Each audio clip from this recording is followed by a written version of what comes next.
On the BMW G450X motor, when you want to undo and tighten up the clutch nut, which is done up to 120 Newton meters, you need to lock the crankshaft. And locking of the crankshaft is done using this threaded hole in the bottom of the engine. You'll find a bolt in here with a sort of aluminium crush washer to make it oil tight. Basically a blanking screw which is really short.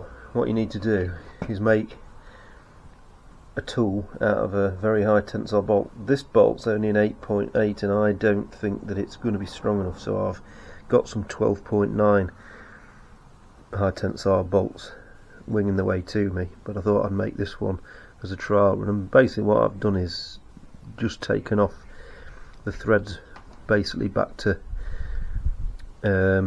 solid metal. The best way to tell if this is, you need to take the rocker cover off the engine, and you need to set the engine in top dead centre, which is done with there's two dimples or little holes on the crankshaft, on the camshaft pulleys, and you align those up. They have to point at each other, so one's at 3 o'clock and one's at 9 o'clock, and you line them up with the edge of the casting of the head.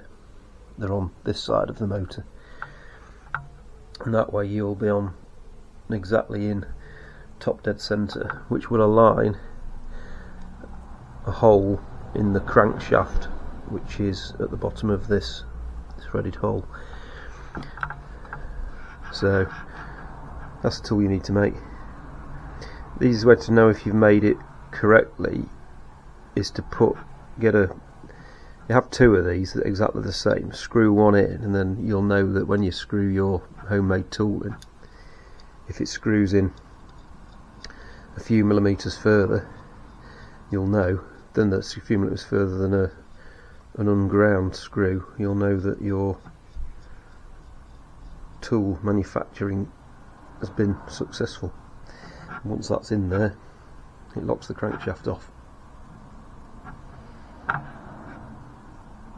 If you don't make this bolt out of something hard enough, when you apply 120 Newton meters of torque to the nut that holds the clutch basket on,